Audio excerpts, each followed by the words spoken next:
the fence here, fighting the tackle here, and then fighting what's going on up there. So how many people have heard what's going on with Siskiyou County? Just a little bit. How many people know that our government and environmental groups are working to get dams out in California? How many realize that they're doing this across the United States? So Siskiyou County, like the Bay Area, is the pilot program for getting us off land and getting us into what you've probably heard as stack and pack housing.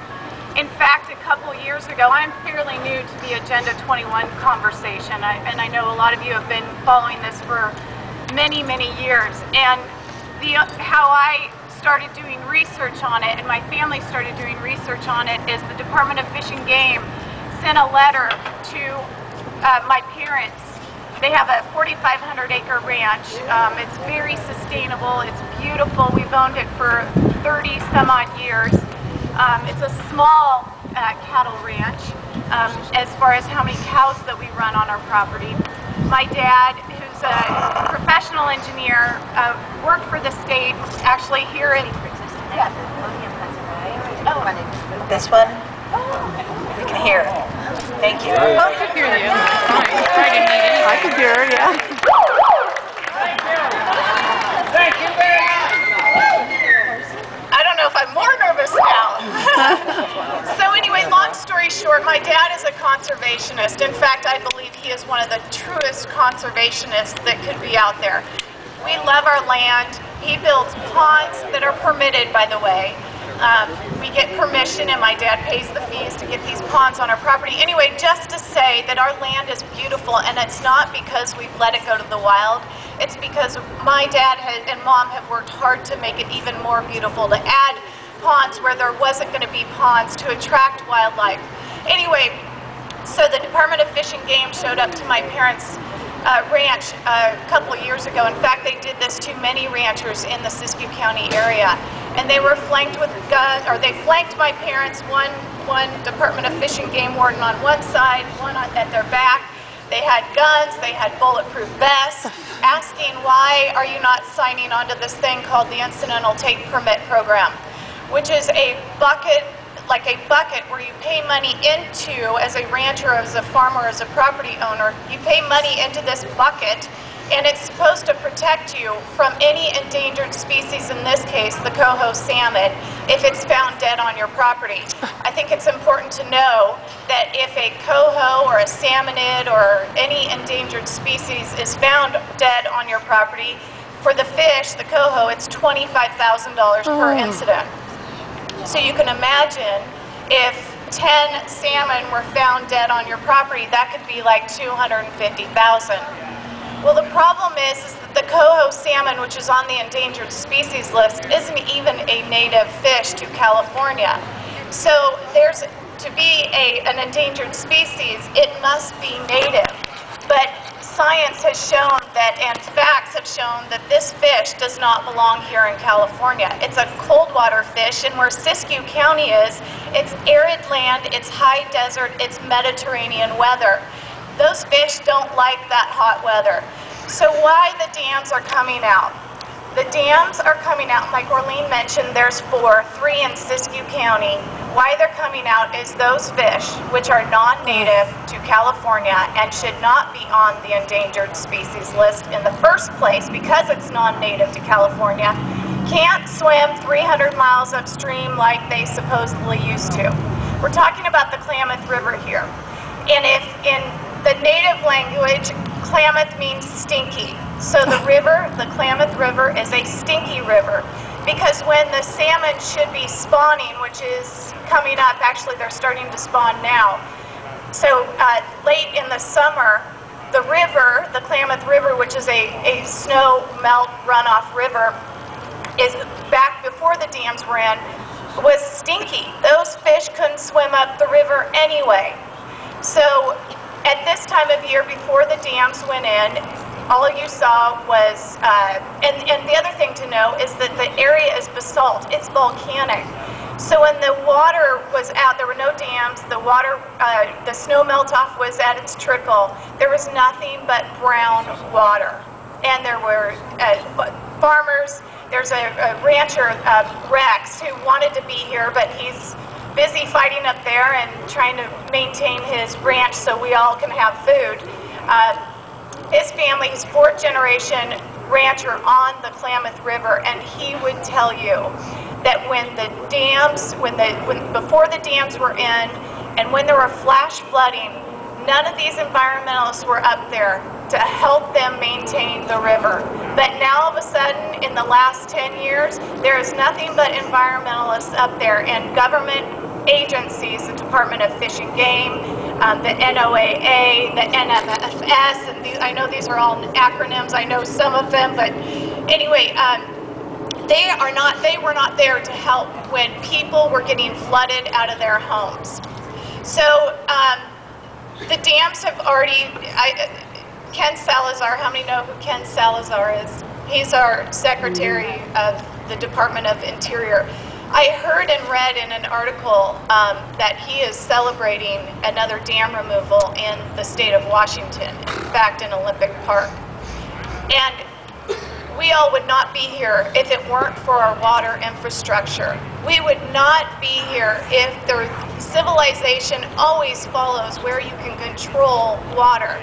So the dams were put in by the government back in these dams in particular in Klamath, on the Klamath River in Siskiyou County, were put in the early 1900s to help bring civilizations to where, and people to where natural resources appeared. So in Siskiyou County, we have amazing resources. We have timber, we have agriculture, and we have mineral. And with the dams, we also have recreation, and I think that's a resource. But so what Department of Fish and Game and other governmental agencies and environmentalist group have been working on is to destroy the natural to destroy our ability to use those natural resources which we were given on Earth. And they started with the mining, and mining actually, just to know, and dredging. And dredging is you get in the river and you pull out the minerals in the rocks, and dredging is excellent for these coho salmon. The coho salmon need to go in and spawn, and they need to like lay their eggs, but they can't because nature automatically compacts the rock in the river. What dredge miners do, which they can no longer do in Siskiyou County, by the way, they have been put on a moratorium, but what dredging does is it breaks up this concrete, like it break up this concrete, and then the fish can get in there and lay their eggs. Well, they can't do that now. They can't, the dredgers can't, and the fish can't.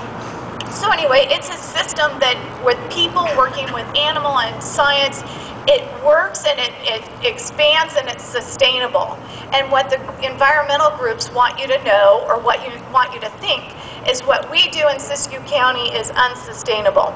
So there's the dredging. Well, then there's the timber, which California had one of the most amazing, incredible resources of timber. Well, to now timber your land, first you all have heard about the spotted owl, right? Did you, and that the spotted owl has completely destroyed our timber industry.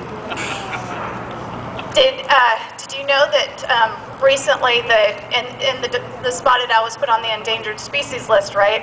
Well, did you know that recently the government has, and the Department of Fish and Game and environmentalist groups have said, oh, well, the spotted owl, we've just discovered that it has been mating with the barred owl. And it prefers the barred owl. It prefers the barred owl over its own spotted owl. So it wasn't because we were cutting down trees and that the trees were disappearing, so therefore the spotted owl was disappearing. It was actually because the spotted owl is more attracted to the barred owl. And I don't know about you, but I call that evolution.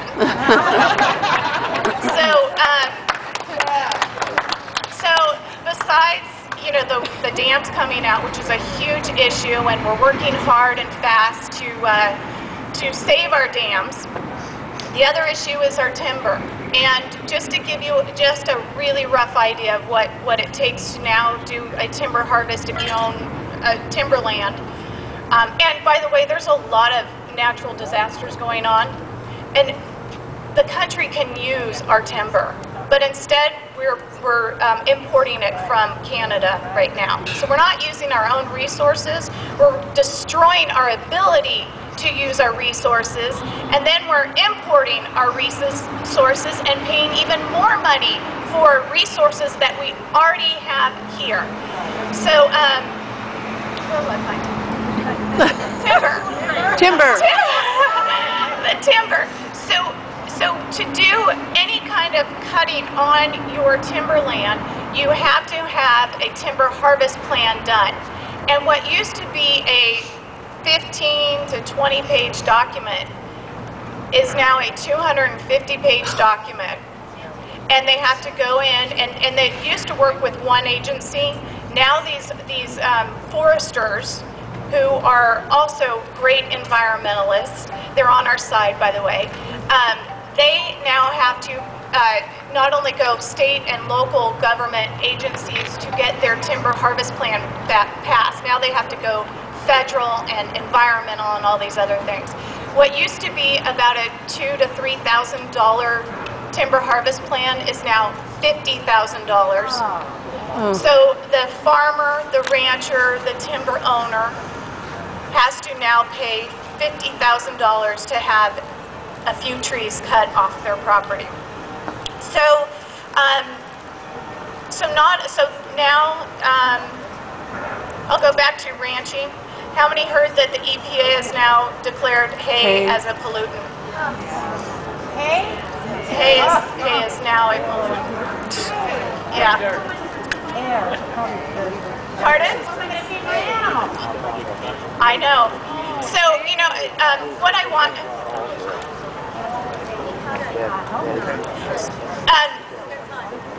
so, just to give you an idea what it's like to maybe be a rancher, you know, we get amazing food from our ranchers and farmers here in California. In fact, I declare we get the best. It's sustainable, it's healthy, it's fresh, it's by people who love their animals and love their land. And to experience the day in the life of the rancher these days is they wake up every morning wondering if the Department of Fish and Game is going to show up with you know, handcuffs because they haven't signed on to the Incidental Take Permit program, which, by the way, the ITP program is all about taking your water rights away. Even though they don't want you to know that, they're saying this is back to the fish now. They want you to think that, oh, we're here to help you and be your partner in saving the fish. Yeah, right. Well, first of all, the coho salmon, besides them not being native, they don't even belong in this country because it's so boron rich. Trout do very well up in our rivers, but the salmon don't do so well. So the Department of Fish and Game, who wants you to sign on to this Incidental Take Permit program, once you sign on, which some ranchers unfortunately have, once you sign on, the Department of Fish and Game can come on your property at any time they want. And we know that when any government agency comes onto our property, it is opening us all up for more violations, whatever violations they come up with. They often use the word, which I think is quite funny, substantial. And we'll ask them, well, what's substantial? Well, substantial is when we think it's significant. Well, what's significant? They don't have a definition for it. They don't work, there's several different agencies working, government agencies who aren't communicating with each other, so they'll show up on your property and one will say, we want you to clean out the water. So as a rancher, as a farmer, if you have water running through your property, you are responsible for that river being clean. Well, then another agency will come along and say, we want you to stop using the water. But neither have communicated. So when you having water run through your property, I know there's so much, this issue is just huge. We flood irrigate, and you all have probably heard that flood irrigating is terrible. In fact, the government is working hard to have all of us ranchers and farmers put sprinklers on all of our land. Sprinklers will cost anywhere between $50,000 to $100,000. So we have the $25,000 fish. We have to pay for this incidental take permit program, which is several $1,000s a year. Now we have to fence, now we've got to do sprinklers. And then we've got a fence 50 miles along the river, both sides of the river, by the way, that runs through my parents' property. It's got to be fenced 115 feet that way and 115 feet that way. The 115 feet that way is in the middle of our lawn, right in front of our house. So that fencing is going to be very, very expensive. Plus, we can't, use pasture that is ours because they don't want us to use pasture. So anyway, all these things are adding up, right? So I don't know how our farmers and our ranchers are going to survive down the road. I was trying to make a point. That is a good point. That's a good point. I think that's what it is, right? So what the rancher and the farmer is experiencing are all these new regulations that are coming up, and all of them are going to come to a head in January. And what they face every day is, when are they going to come on my property and put handcuffs on my wrists because I am refusing to give up my private property rights. So what I want you to know is that the people, and this is the Shasta Valley, and this is also the Scott Valley, that are going through this. There's other issues like the juniper tree. The government says, and environmentalists say, that the juniper tree is non-native to California. So if you drive up to beautiful Siskiyou County, you will see lots of juniper trees. In fact, they're everywhere. You'll drive by and you'll see deer under these juniper trees. Well, what your government dollars, taxpayer dollars, are going towards are cutting down these juniper trees. In fact, my dad was approached a year or 2 years ago by an environmentalist group saying, we want to pay you for cutting down all these juniper trees.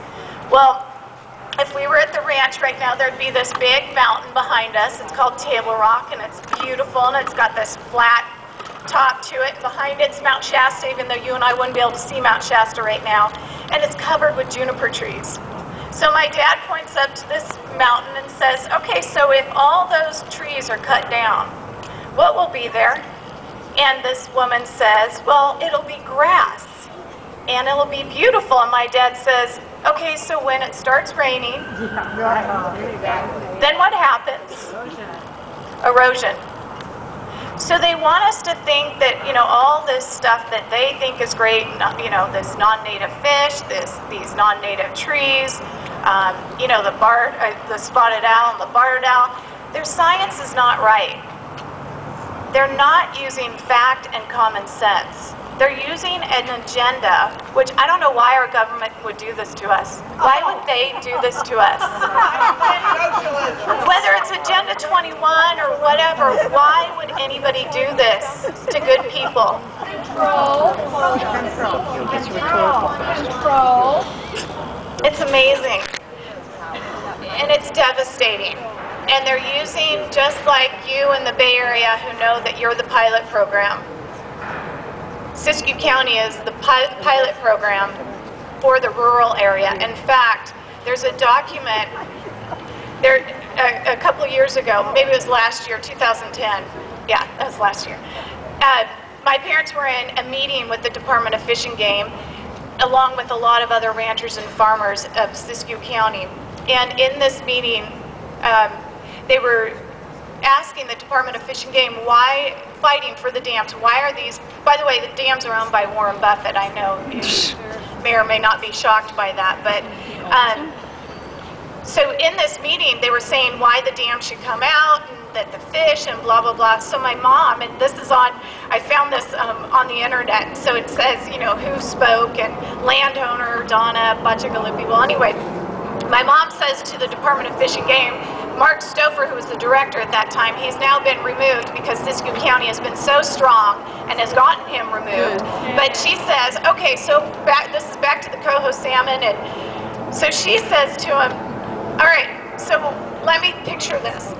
At the mouth of the Klamath River, we've got commercial fishermen, we've got charter boats from China, we have charter boats from Japan, and now the NOAA has let Russian fishing boats off the mouth of the Klamath River, which is where these salmon supposedly come from, right?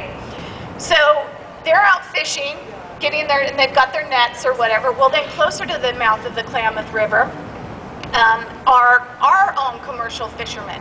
And they're doing their netting, you know, they're fishing and they're getting all these fish. And then closer to into the mouth of the river are all of our protected species, like your sea lions and your sea otters, and they're taking their collection of fish that are supposedly coming up. Oh, and my sister just says eagles and all predators of these fish. So now these darn fish have to worry about these birds flying over. And then, yes, and then there's several different tribes who get to gill net. And I love the Indians, by the way, so the Native Americans. So this is not against them. This is just against the idea. So they get to gill net. And then, so by the time these fish get all the way up, which was my mom's point, by the time these fish get all the way up, 100 some odd miles up to these dams, they're so darn stressed out, I wouldn't want to return back to that river anyway, right? So my mom says, so what are you, so now you're blaming this all on ranchers and farmers because we irrigate and we use some of the water, the diversions out of this river, or that would be diverting into this river. So you're blaming all these dead fish on ranchers and farmers, or not the dead fish, but the lower return of these fish on we farmers and ranchers when you're not regulating any of that. And she said, are you going to regulate that? And he said, nope. So there's just this huge disconnect. And I don't know, just putting the pieces together, it's obvious what they're up to. The other thing they're up to, which is to me devastating, is through executive order, the government has an opportunity to monumentalize. How many people know what monumentalize is? Monumentalize is you take a piece of land that you declare somehow has some unique properties to it, that it should be off limits to all people, except for government agencies, of course. So, and environmentalists, yeah, thank you. So what they're calling a climate refuge between southern Oregon and northern California could be an executive order of over 58,000 acres of monumentalization. So when you start putting all these pieces together, and now vision the UN Biodiversity Agenda 21, that beautiful red map, right? You can put all those pieces together and it makes perfect sense what's happening. They want us off the land. They want us off the land now. And how they're going to get landowners off their land is they're going to regulate them to death, that they can no longer, because eminent domain would be too expensive, right, for the government. So it's easier just to say, you know what, we're going to regulate the heck out of you, and then they'll just slowly go away. The land will go, once they take our water away, the land won't be worth what it is now, and they'll buy our land on pennies on the dollar. And either the Nature Conservancy, by the way, the Nature Conservancy has been partnering with the Department of Fish and Game to buy ranches up and around where our family's ranch is. And in fact, we just found out in the last, I guess, where'd my sister go, 2 months, that we also have a little log cabin. There's no electricity. It's like not like Al Gore's. It's probably like an outhouse for Al Gore. And it's in the Sierra Nevadas, and we just found out that the lakes near our little cabin are being bought by Trout Unlimited, the Nature Conservancy, another group called, I just found out, Bentley Agrodynamics, who's partnering with this company called IGT, which is International Game Technology. Both at Bentley and IGT are out of Minden, Nevada.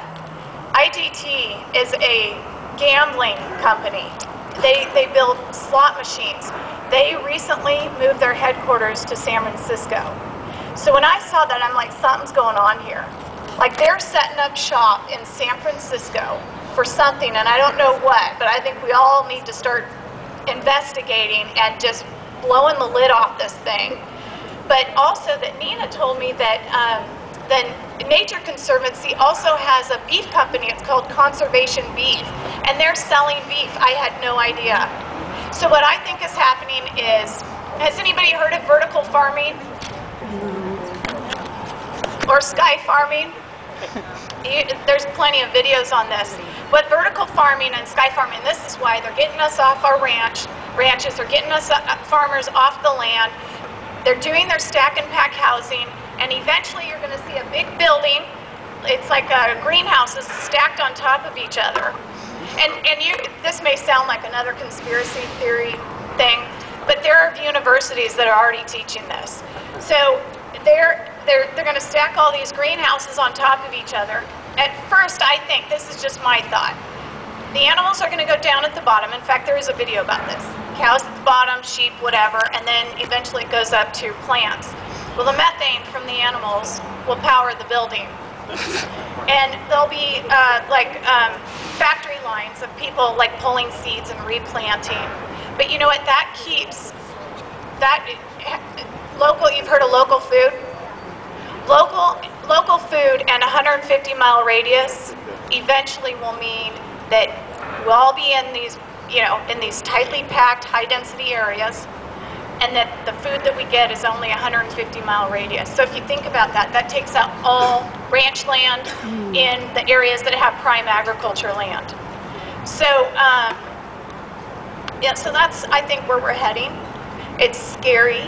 They're going to regulate us off our land. They're doing it now. And unless people and the public start speaking up and demanding that we get food from California, and it doesn't mean 10 miles, we need to re-educate the community. We need to re-educate our schools. We need to take every opportunity. If you're in a shopping line and, you've got fruit and somebody says, oh, I love my fresh fruit.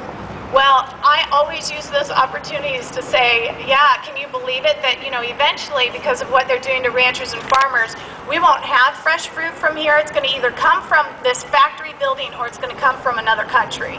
And then that sparks a conversation. I use every opportunity I can to bring something up about something that's happening in either the Bay Area or in Siskiyou County. And my request to everybody, and then I have a little announcement. My request to everybody is start educating yourself, because every opportunity, like if you're in school and you have an opportunity, or you have kids who are in school and they can do a presentation, have them have the presentation about what's happening to our rural lands, have them have a presentation about what's happening to, why are we seeing so many sidewalks being worked on when we're flat out broke? Why are they fixing sidewalks that were perfectly okay before? Why are they doing this mixed house? Why are they building 4 stories high in cities of lofts when we've got, mortgages and bankrupts and all these homes that are like available to people? Why are we building all these homes? Look at your census. Look at your city's census. So in the past, for example, in San Carlos, the population has gone up 700 people, 783 people, something like that, in 10 years in San Carlos. So why is our government funding thousands and thousands of these lofts to be built? Who's going to move there? Who is going to move there? So start doing research on Siskiyou County. Get yourself immersed in all the issues that are happening, and you can also do this around the United States. But anyway, so do that, and every opportunity you have, speak about it. And here's the next thing. And this is, we're doing a bus tour to Siskiyou County, and it's going to happen. Here's the thing. If you're interested in coming up for a day and going to a hoedown, and we're doing a film debut, we've filmed what's happening in Siskiyou County, and if you're interested in coming up and being a part of that and helping us fight the rural fight, I invite you to, I'll have a little sign-up sheet or somehow figure that out. But we'd love to see you. We'd love to have your support. And we got to go get them.